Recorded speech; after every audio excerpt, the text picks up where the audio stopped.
right there.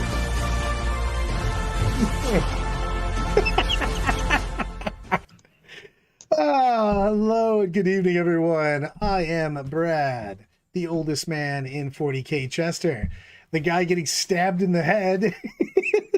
Yeah, I am the friendliest person in 40K, getting stabbed in the face, Thomas Ogden. Don't be shy.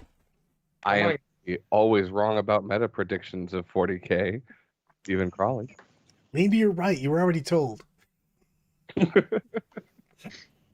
I'm Brian Horton, a judge in TO. I'm the Caskin Bomb, Jeremy Knott. And everyone, before you tell me anything about it, they told me I needed a fifth window, like as I got on this call. And I did the best that I could do, everyone. And also, I know that it's off center and Jeremy sticks out a little bit in his window, and I'm not going to fix it. So you're just going to have to kind of deal with it. I feel like people are just going to trip me next time I'm at a tournament. No, Brad, we're not going to deal with it. We're going to make you pay. Well, Brad is such a talented tech guy for us that we knew we could handle anything we threw at him. So I'm ready. It is. We got so much mojo here. Oh, yeah. I'm excited, man. It's kind of cool that you mentioned Team Battle Brothers, KR, because there was, I don't know, Jeremy, would we consider like a merger, or what would we consider that? Yeah, I think this is more of a merger. Uniting the brotherhoods, for the greater good, for the Emperor. Yeah, I agree with that. So Austin Wingfield and Juice are captaining a new team of DOG, and they decided, you know what, we're just going to call it DOG Team Battle Brothers, and then everyone was like, hey, we're going to come with you guys. And so now, like, basically the teams, I think the majority of you guys are coming on board. So Jeremy is, talked to him today. He's on board with us, coming on and showing us, talk about our needs and wants, because he's been kicking butt this season with guard. Give us a chance to talk about his perspective, get Crowley's perspective, my perspective, and Brian's perspective. I don't think we have anyone else's perspective on this show that's probably good enough. I want to fire this up right away, man. We're going with this before we go with our other stuff, with our predictions and everything else as we move on. I want to talk about guard. Guard right now still doesn't have a great. It's also hard for me to figure out where the hell they are every time I look at both all the data, because I still look for Imperial Guard, not this stupid Astra Militarum crap. IG for life. But why do they have a lower win rate when all of us agree? We talked about this a little bit off stream, but why do they have a lower win rate amongst everyone, but most everyone considers them, if not the top, one of the top three armies in the game? So what's the deal with that? It's a high skill gap army. There's a lot of layers to it that you have to put together to make it work right. I know Jeremy mentioned this in our pre-chat, that there's a lot of things you can do wrong with guard and expose yourself and you get decimated for it. And I completely agree with him on that one. So Jeremy, why don't you give us your perspective? Yeah, guard is a very unforgiving army. Like, as soon as you start losing resources, things just start to exponentially go bad for you.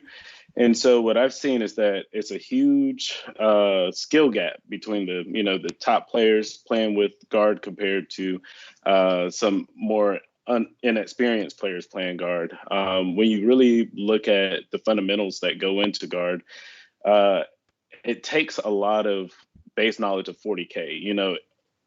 The game for guard is one in the deployment and the movement phase.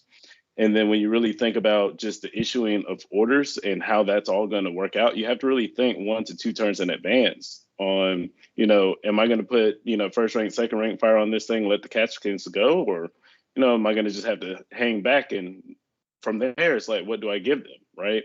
And so there's just, a lot of that nuance inside of guard that makes it difficult to play and succeed well. I mean, if you stick something out, it's going to get popped. But the thing is, it's also like, sometimes you have to do that. It's a trading game. I might give you a Rust, but I know that Rust can clap back, pick up some of those Desolation Marines when they stick their head out. And, that's the thing about guard. It's just, it's really tough to play. But once you do figure it out, it's so rewarding and you can really go far with it. I do think that a lot of the contribution that we have that we're not also identifying is that guard are the identified boogeyman right now. So people are putting some level of tailoring in their lists to be able to deal with that. I mean, yeah, but I mean, Desolation Marines like literally exist to kill guard in GSC. I mean, I feel that that's their only role, because when you look at their kill potential versus anything else, it kind of sucks, to be honest. They kill bad city, except for my boys, the Eldar, are caught in this crossfire.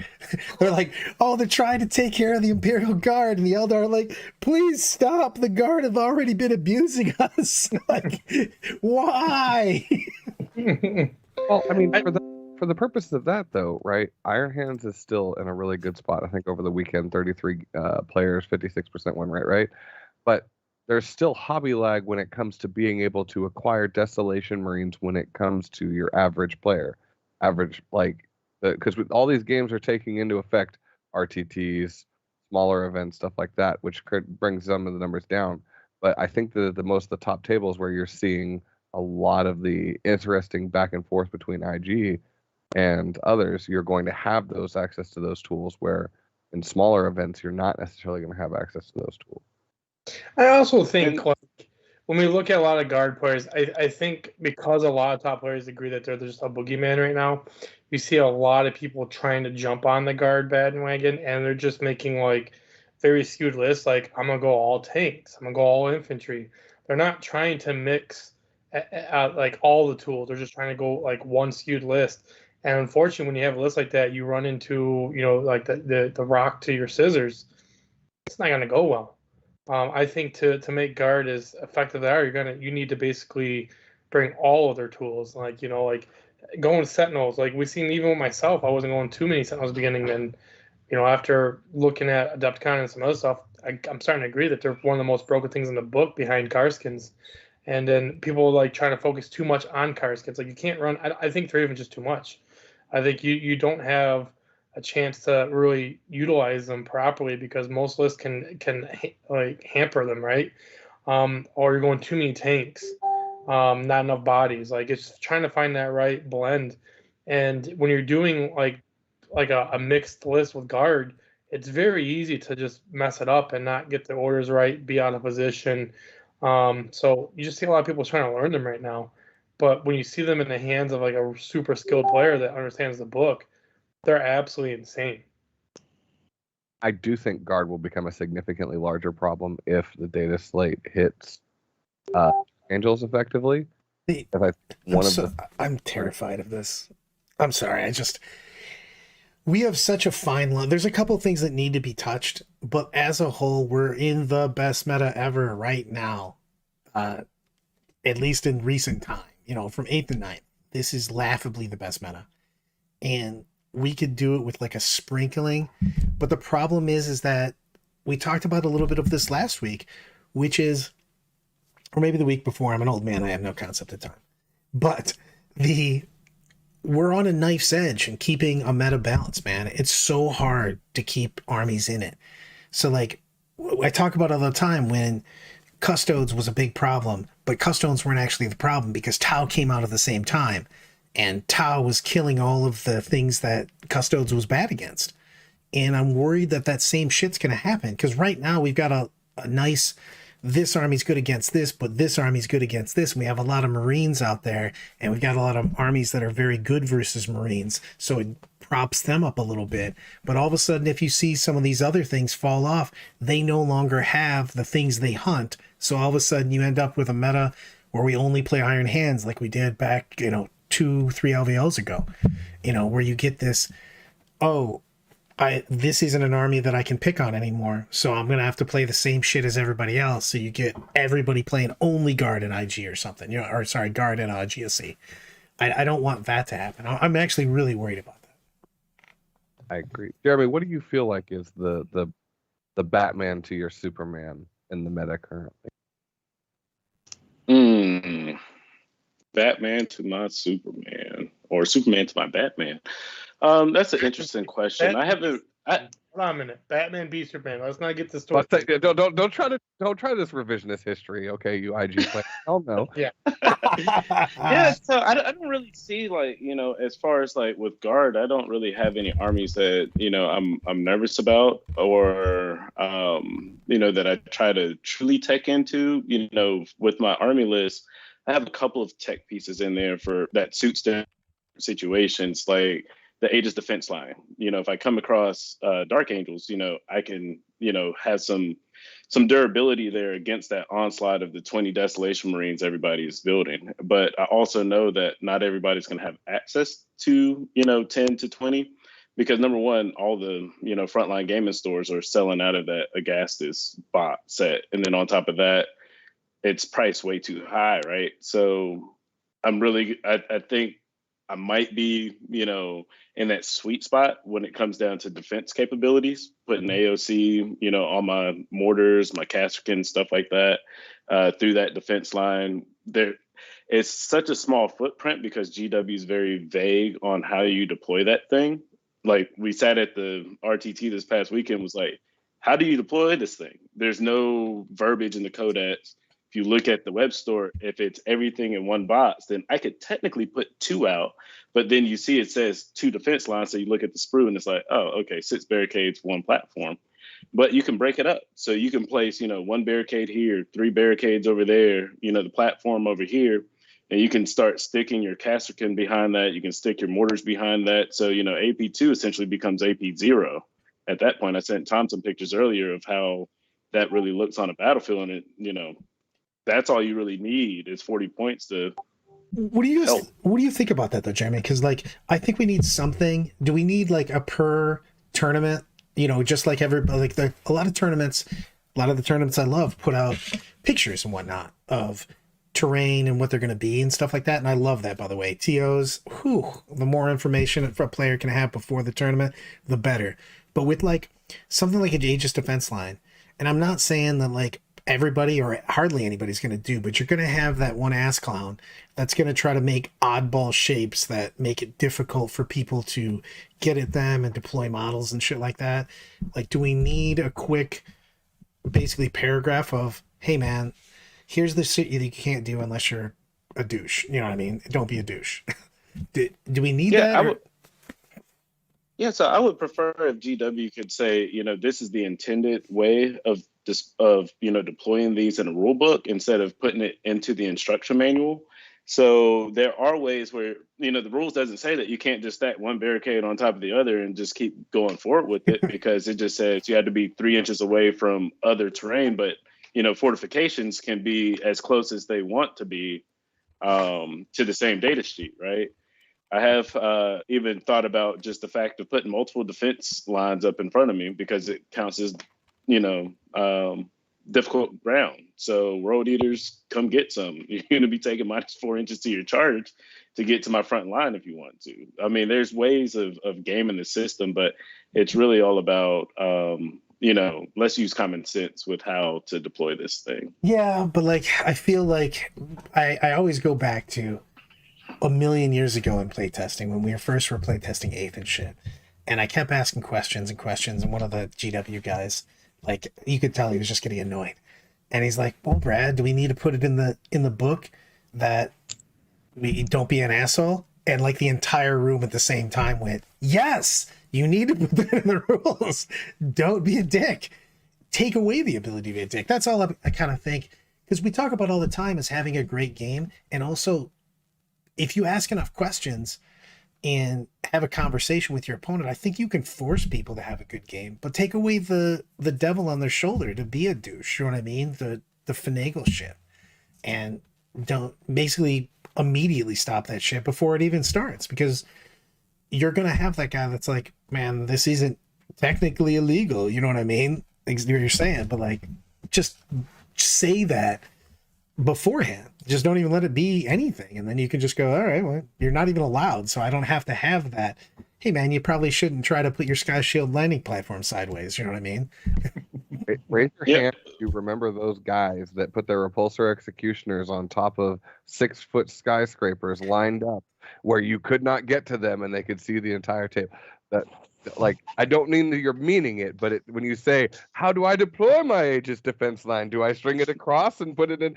Like that just gives me the. It doesn't say I can't put my repulsor executioner to shoot across the entire table. That's right. That's another. That was still one of my favorite stories from the beginning. Go ahead. Sorry.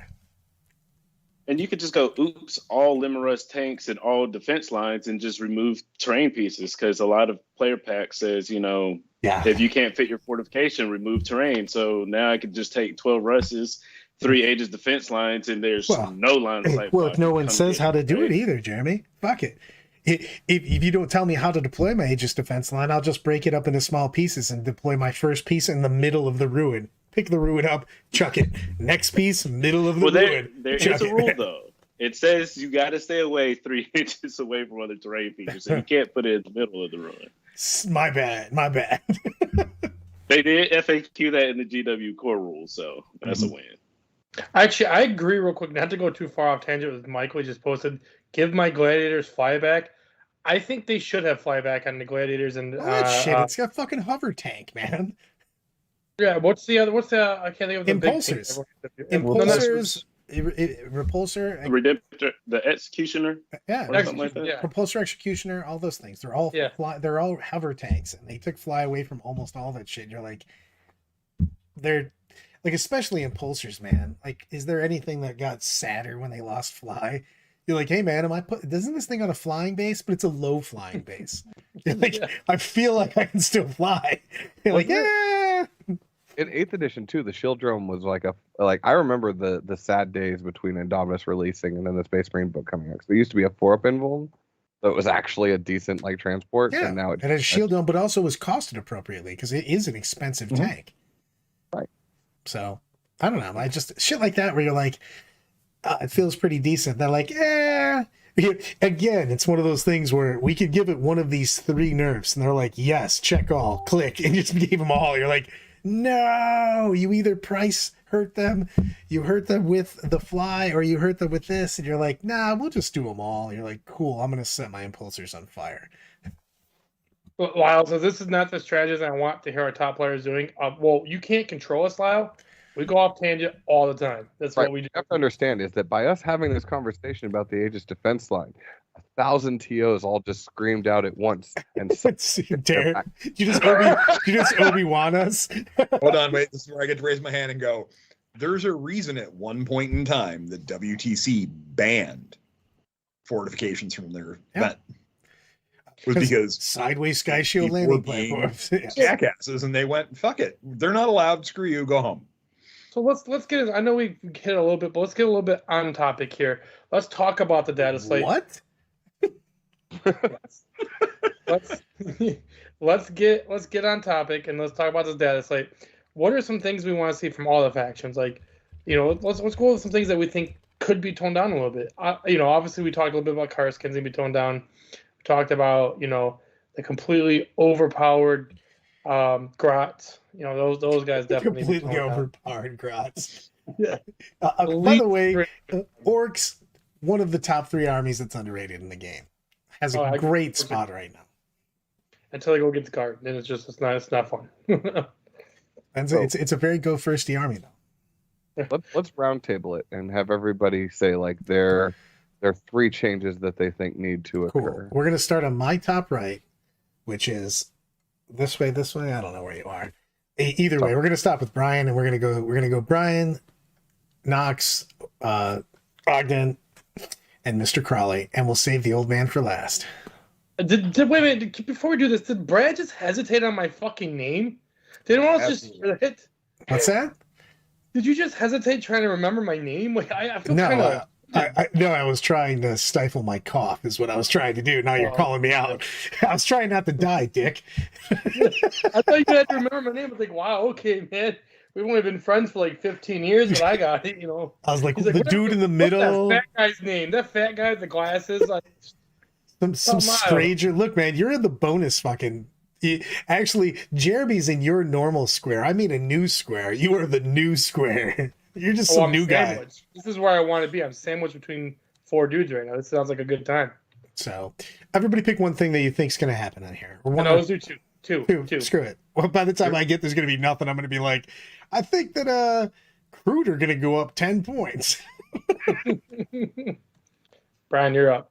So the obvious one's Karsikins. They're going to get a nerf. It is inevitable. I'm not sure which it's going to be, whether it's going to be points or a stratagem increase in point cost. But my guess is they'll probably hit it with points because point seems to be the fastest, easiest cure for them, which I don't think is the right fix for that. So that's my number one. Number two, I really don't have a number two. I think there's only one or two little tweaks that need to be done. It's tough. I think Karsikin's the one fix we need. I don't see enough other boogeymans right now other than the GSC secondaries. Might need a little tweak. Outside of that, those are what I see. Yeah, I'm right there with you. You actually stole my GSC scoring because their scoring is oppressive, along with World Eaters. But World Eaters, they have 85 points when they get tabled. It's like that's madness. But something has to happen to the Dark Angels Terminators. I don't want something to happen to them because I have 30 sitting on the shelf. But I really think that having that many transhuman bodies with 4 invulnerables, all the firepower, it's either change the inner circle rule to say can't be wounded on 1 through 3. I mean on 1 and 2s, like that mini transhuman. But I think full blown transhuman is a little oppressive for that firepower or for that point cost. Yeah. I think going on to me, I think obviously Karskins, I think they're gonna do something to the stratagem. Probably like a max of 6 wounds total. But then it's gonna be it's gonna be a little bit different usage. I think it's still really good. I think Finale, the finale, whatever how you pronounce that from Guard, the Finial.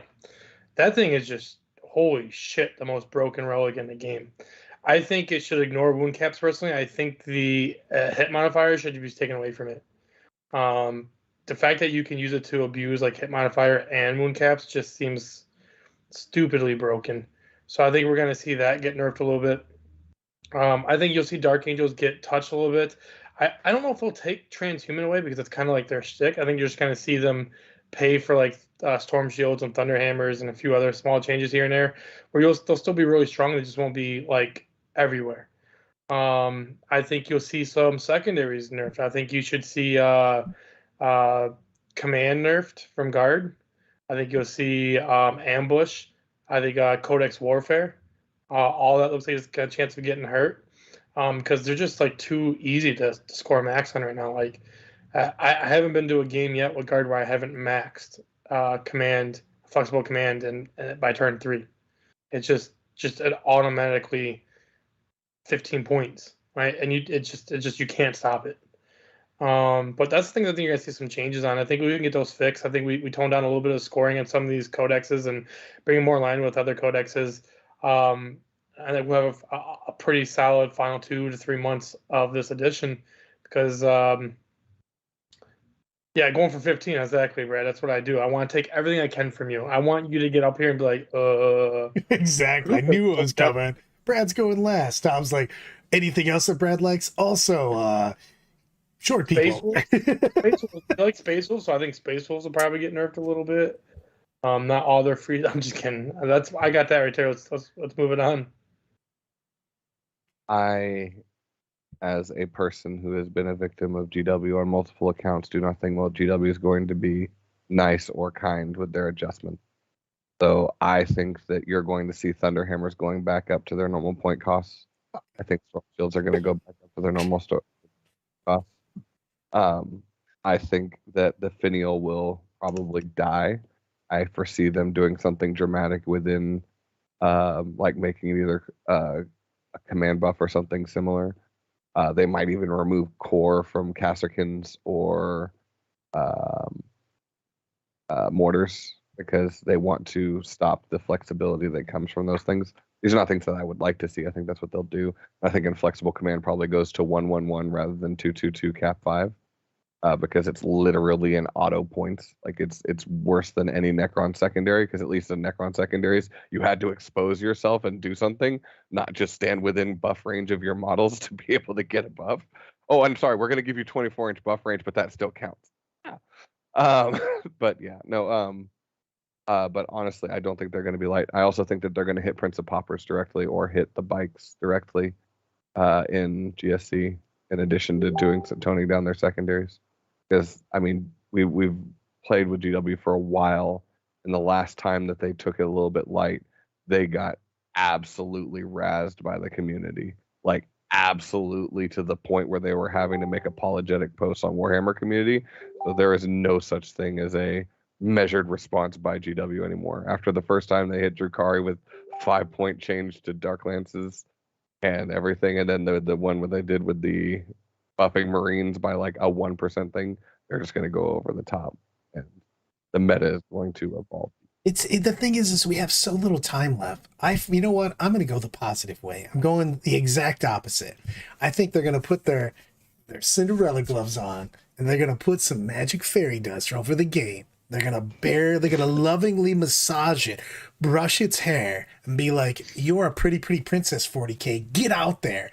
I'm going to steal from the chat here because I think it's a great idea from KR and John here.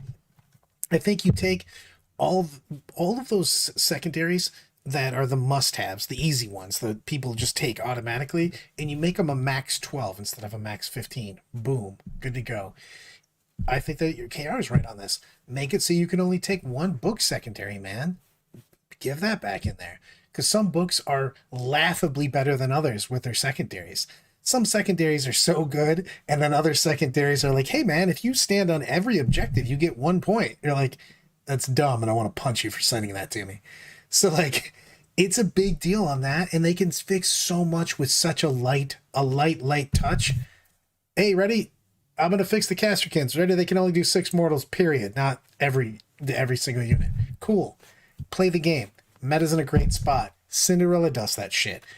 I need Tinkerbell putting happiness over everything. Disney logo goes over. Boom. We're good to go.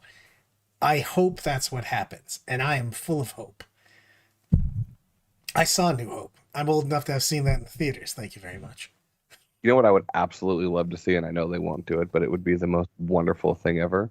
They take every nerf that they have done this entire edition. Every single nerf. Not the FAQs that fix things, not the things that clarify things. Every nerf, undo every single one of them. Balls out. Last 2 months, hit it as hard as you possibly can. And then at the same time, you keep the things that fixed it, but you just go. Harlequins, you're back out there in existence. No, they wouldn't be, because Tyranids would literally be putting on their boots of mighty ass kicking and ruining people's lives. I want to see that.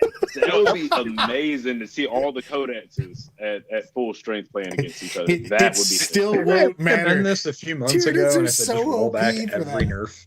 Yes, just do it. Everybody forgets how broken Tyranids were at the beginning, though. Tyranids literally told Dark Elder, hey man, you remember your liquefier days? Hold my beer. I got this, guys. They laughed at liquefiers. They just smacked that around and went, shit, that's weak sauce, bro.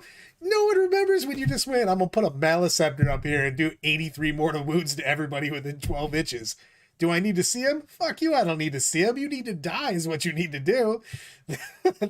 Can I have Pressure Stampede back at the same time just so it can be super yes, annoying? He said everything back. Let's do the whole fucking thing. Crusher Stampede, Maleceptor rules. You guys are like, hey, I got my rules for this and this. And I'm like, don't care. You're dead. I accidentally killed you. Brad, you don't have to worry about that, because then Admech take their 3 flyers and they got them in Canicles, and they're like, shame if I was just to blast you on turn 1. Oh, no, you said that with the FAQs. You said just the nerfs on that.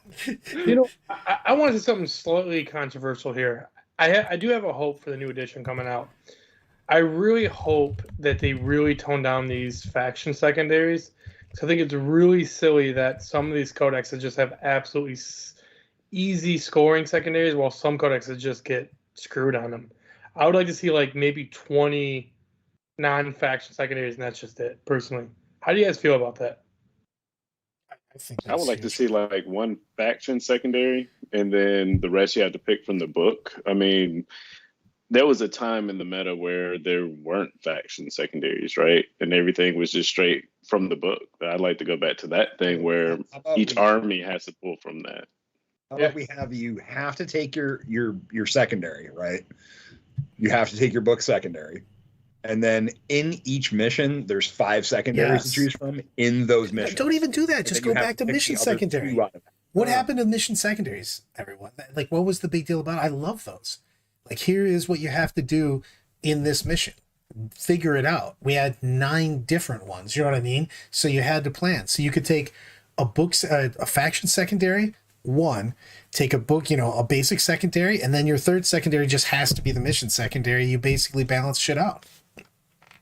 I honestly think that the best case scenario is going to a system, because I know we talked about how we're copying AOS, but AOS has almost like the Seasons of War thing where they have set secondaries that they have a list of, a pretty decent list, but you pick on a per turn basis.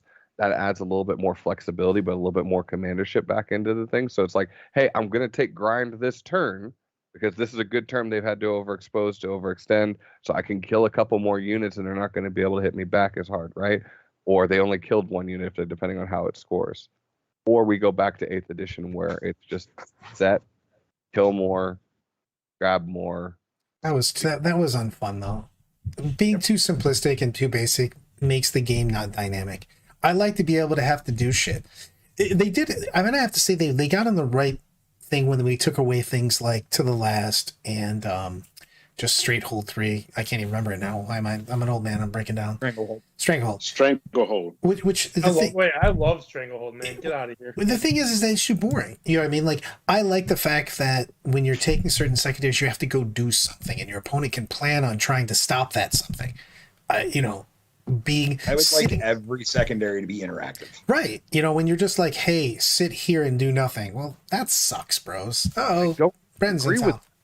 But the problem that we run into is that some factions get secondaries that are doable, and some get them that are absolute trash, right? The ones that rely on book secondaries get screwed if you run into someone who's breaks their list. That's the problem is that we're talking about where we have to either, 1, I think that you should only be able to take 1, but 2, you have to make the book secondaries better for everyone or just more even for everyone, because some are ridiculous. I mean, like, just go with World Leaders, for instance. I mean, I'm going to throw away some dice. You basically just go, I'm getting 15 on that secondary. Yeah, like, here's my tithe point, flick, that's happening.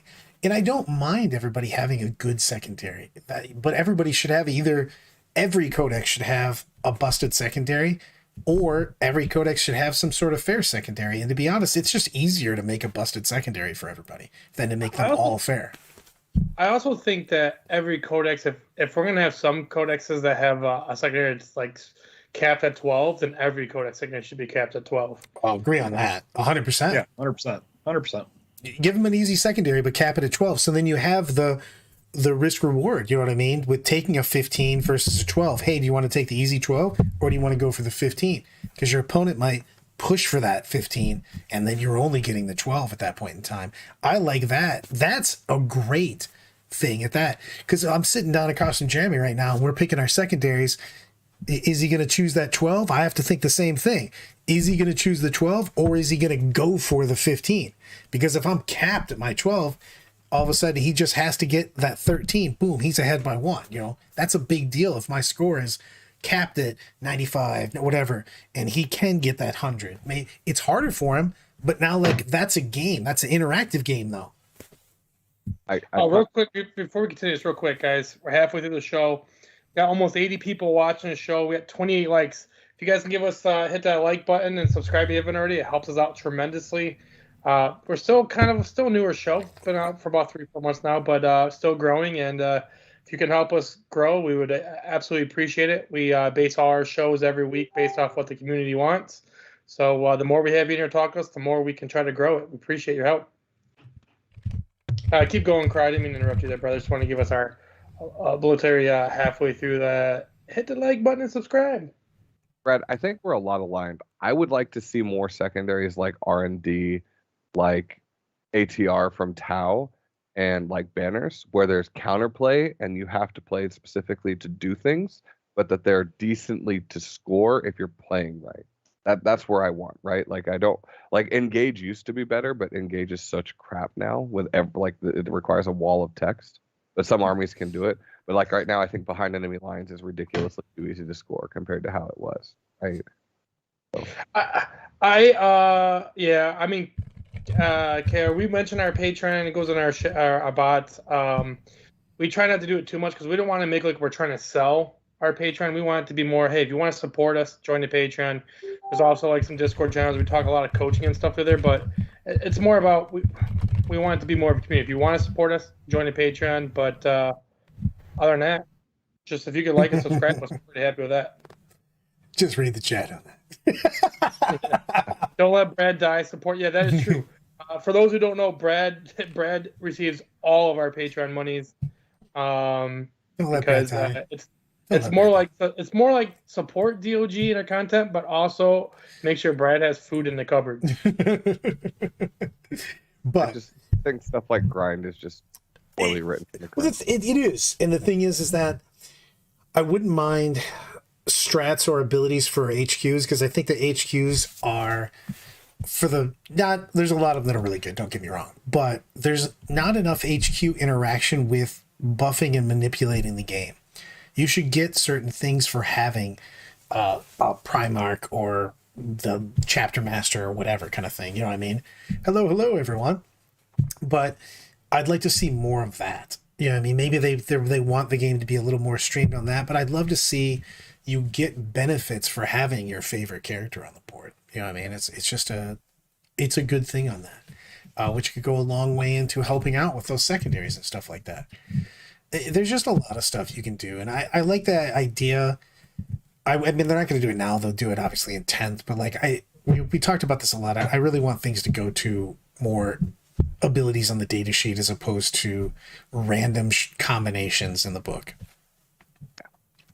I think that would be really cool if you had like a secondary where it was like you take Mortarion holds the center. You get 5 points for every turn that Mortarion is on an objective that is at least touching no man's land on your opponent's side. So like the middle or like on the scouring, one of the middle forward ones, right?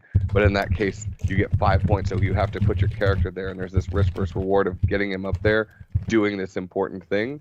But at the same time, your opponent now gets to access and go into, and that tells a really cool narrative story rather than, hey, he's worth 5 points and he's sitting back here if you can't kill him.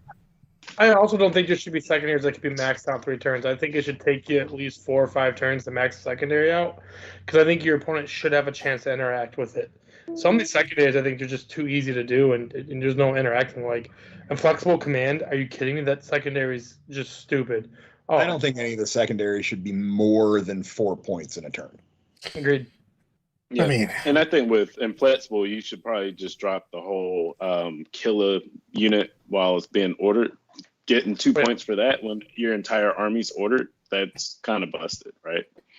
100%. Hey, Codex Warfare can be easily fixed too. Hey man, Devastator Doctrine, 1 point. There you go. I fixed it. No, you didn't fix it. You worked it. Thank you. It's fixed. It's so silly. Yes, Inflexible Command has to be fixed. Codex Warfare literally just has to be, hey, we don't make you change doctrines anymore, so all of it's at 1 point. Either that or just make it a max per turn as opposed to just going, hey, did you wreck my army on turn 5? 15! Woohoo! Yeah. But I will say that some of these secondaries will keep armies in check naturally. So, like, for instance, boots on the ground keeps me humble and keeps infantry on the table. Because if not, I could just, Elmo, 12 Russes, and have no downsides to that. But in order for me to score boots on the ground efficiently, I have to be able to keep drip feeding infantry that I'm throwing in somebody else's table quarters, right? And so in that mode, it's like, okay, I get what GW was going for. They want more infantry, more boots on the ground, deter, the armored companies and stuff like that. But, it's a delicate balance. I think boots is the perfect example. I love boots. I'm not going to lie. I think that's a good second. I think that's actually a good secondary because you can focus on trying to stop it. I can't do anything about Inflexible Command. It just happens. You're just like, eh. I mean, you can try to You try to kill the command squads or the characters, but Or you All of kill them? all the infantry. Yeah. Tom's like, if you table their army, they can't score in flexible. that's why I don't see why this is a hard thing to understand. Just kill them. Just kill them. I figured it out. I've followed all our solutions. Okay, you can only take inflexible command if you don't have an Aegis defense line. Unfortunately, then it just eliminates the secondary. I don't know. Like, the funny thing is that I thought about Aegis like in the beginning. I was like, I don't know, it's good, but I don't need it. And then Desolation Marines are like, I'm like, yep, Aegis defense line. Need one right away. How dare you have to deal with somebody shooting you from out of line of sight with shots that have buffs? Like, oh wait, you have a mortar pit that gets reroll once to hit and wound and +1 AP. Oh yeah, no. Yeah. That's gonna be behind an Aegis defense line, so they don't care about your AP2 anymore. So does it any shots that through the Aegis defense line just get the buff, or do you have to be within range of it? Yeah, so they named it a barricade. And so 3 inches behind the Aegis defense line, you get the benefits of its cover. And then anytime you shoot over that defense line, it's -1 to your AP. Yeah. Oh, hey, I got a use for that third Castrican unit, industry efficiency, because they reduce AP1 to 0. So now, I got a tank of Castricans on the front line. It's busted. Yeah, it's great. Like, you think about it, Aegis defense line. So you're shooting. Let's talk about AFPs for a second, right? So you're shooting in the Caskins. So first off, your AP1 becomes AP0, and you're shooting out of line of sight. So I get +1 armor save. So now I have a 3-up armor save. Plus I have cover because now it's not a +1. So I'm gonna have a 2-up cover save on Castrican against AFP. And just pop that transhuman save. I got one. I got one more cheeky thing. So have Laurels of Command on the Death Corps Marshal. Take cover, everybody. -1 to hit me too. No. Laurels of Command is fantastic, by the way. I played at RTT this weekend. By the way, we didn't talk about what we did this weekend, so we should go there in a second. But I played RTT this weekend, and I'm playing against Altai, right? And Josh Lannis, a DOG member, calls me out, grudges me first round because he wants to try to take me on. And he puts he wants to get pummeled in the head by mortars. Oh, Elf Life is tough.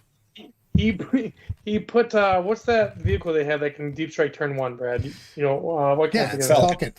A Falcon.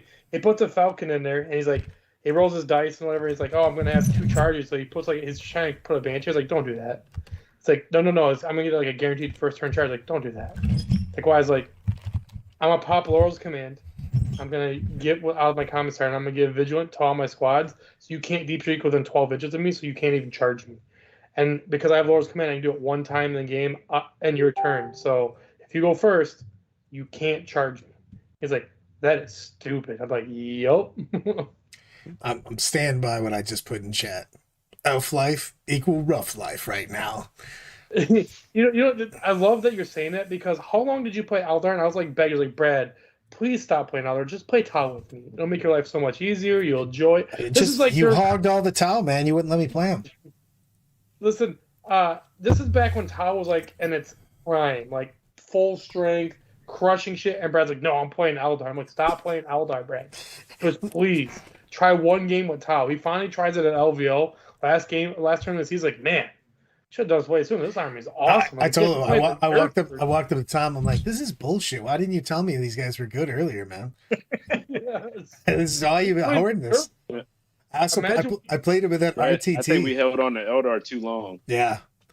Well, it's fun though. It's a fun army, but it's not fun. Just going, hey, here's all the indirect in the world. I heard you have a bad save in your T3. Make about 1,000 4 and 5 ups. You're like, I can't. Oh, you're about to lose then. You're like, okay. So that is also an alternate plan.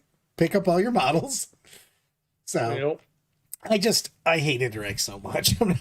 I'm biased because I've been an Eldar player and I've been an everything player, let's be honest. But that's the one thing I'm looking forward to with 10th, and I can say this is when the way they've put stuff on the data sheet where your weapon skill and ballistic skill are tied to the weapon, not to the character line.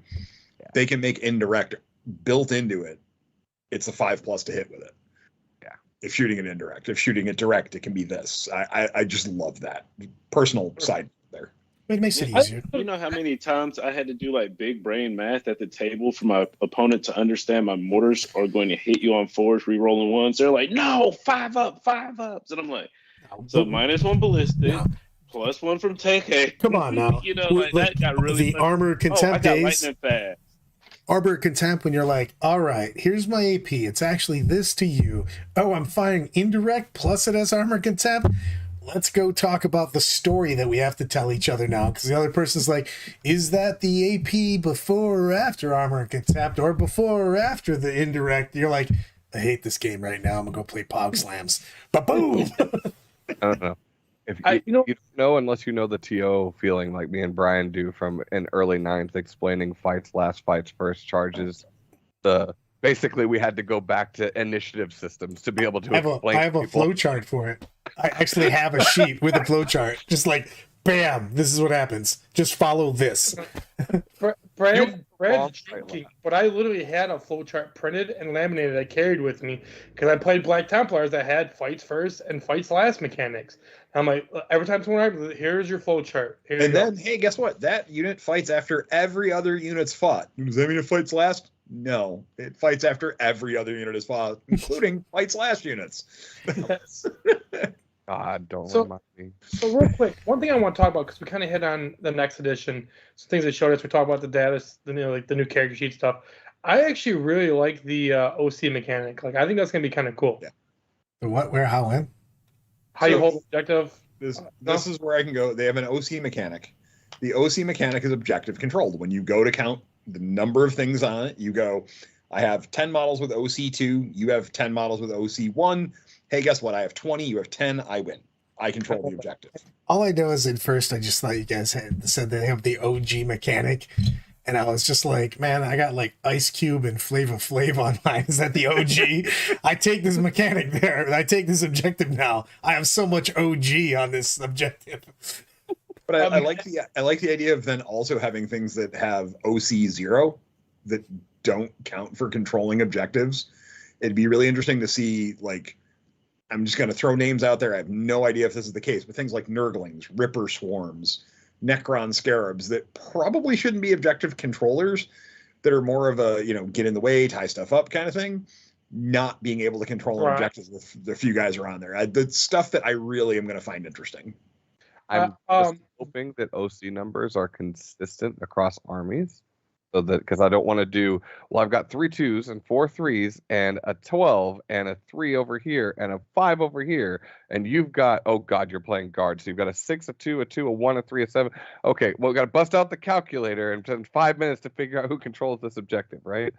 I would assume it's going to be fairly simple, but we'll see. I want to hit someone said in chat. Matt says, missed opportunity intent to bring back initiative. I am so glad they're not bringing back initiative. That was remember the initiative, Brad and Brian, them, and firing arcs and scatter dice. Thank God those things aren't in here. They just slowed the game. The reason I don't play a whole lot of Horus Heresy is because I hate the scatter die so much now. Once it went away, dude, why did every scatter dice get rolled somewhere away from where it was actually needed? Let's see where are the scatters. I'm going to throw this 4 tables over and we'll just figure it out from there. I don't know, Brad, if you remember, but I actually took like a trouble game and busted the bubble off the top, put a scatter die on top of the scatter in the middle, glued the thing to the top of it so I'd walk over to the table and go, are we arguing? Here we go. I love everything about that. That way it was like, and it goes that way. All right, now we draw the line. We're all good. Just, like glancing hits and removing weapons from vehicles or vehicles being disabled on like a choke point and still controlling objective. I'm wondering if I dated Bring myself. back a mobile. Yeah, I bring love back that. chart. Immobilize the stuff was great. I also think Tank that I shock. might have gone way too. Tank shock is my favorite mechanic that's not in the game. I mean, think Dr. Glory mechanic. Yeah. Oh, that's what we got the name of our Yeah. team. That was like I love that. That's why we named the team that. It was my favorite rule in the game. Like, I'm gonna try to tank shock you. There's one guy with a thunderhammer is like, fuck that. He's gonna try to stop you. Die. I also think I went way too far back for everybody with my Big Daddy Kane reference. I'm like, Yeah. ooh, my 1983 rapper. Next thing you're going to do is you're going to start talking about the Sugar Hill Gang, and everybody's going to be confused. I like the Sugar Hill Gang, but I really like Big Daddy Kane. I'm about to start playing that in the background. I think Brett, and we're at the end. I think it's too late to talk about our weekend and then tournaments. Besides, I don't want Brad to cry because I think he fell downstairs one day or something like that. He said so. Screw yourself. I mean, I did, but yes, also. All right, can everybody do like a 1-minute synopsis of their weekend? Hit me. Yeah. Sure. So Tom, go. Brad fell downstairs and texted me and cried. So it was a good weekend. And you All won right, an Brad. RTT. And I won RTT. I went there. There was a lot of good players at RTT actually. Breton was there. Breton also undefeated. Unfortunately, there was too many people at RTT where, we had, I think, 3 undefeateds at the end because it was just a pretty big RTT. And then a lot of good players in the Midwest. It was a fun event. Went with Guard, made some changes to the list. I liked it. And Brad fell downstairs and cried. So it was good time. Crowley, what happened for you? I finally I had that bet that I had to win a GT with Guard, so I went to a GT and I dropped 4 points over the course of the entire weekend with Guard. That way people can't tell me that I don't know how to play Guard. So I mean, they shouldn't. play guard. No. They shouldn't tell you that you don't know how to play guard. They do are it anyway. definitely going to do it. But Guard is checked off. I don't have to play them for the rest of the season unless Brad tells me that at Kansas I have to play them, so I am set. Jeremy, what'd you do over the weekend? Went down to Midlothian, Virginia, played in RTT, Warp Charge Gaming. George always throws a phenomenal event there. I advise everybody to go check it out. But, only dropped 4 points too, so we got something in common, Nice. Crawley. But, that had launched me into number 4 spot. And then I guess, Crawley, your stats posted at 10 a.m. this morning, and now I'm at 6. And my good buddy Ed, he's also DOG as well. He just came over from Battle Brothers with me, and he's at 8. So 3 of us in top 10 right now. So that's pretty baller. Oh, yeah. I'm still paying for the sins of my scores of my just double Astreus list from the beginning of the season. All right, Brad, what'd you do over the weekend? Fell downstairs and apparently I cried. So I ran an RTT.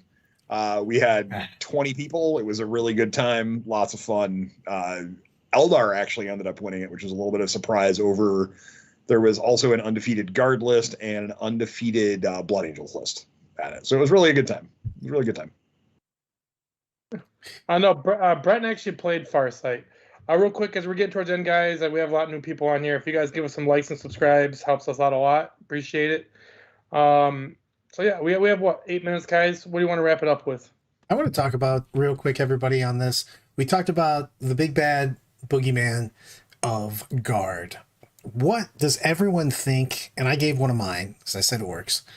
But what is right now a faction that you think is underrated? People are just not given enough due that you think you could win tournaments with. And I think there's a lot of things you could, but what do you think right now is something you could grab and go into a tournament and really shock people with? Brian, you go first. Ultramarines. I think that's one underrated army right now. Okay. Jeremy, what do you think, brother? I'm looking at all of my shelves right now, full of armies, and I'm like, which one would I take?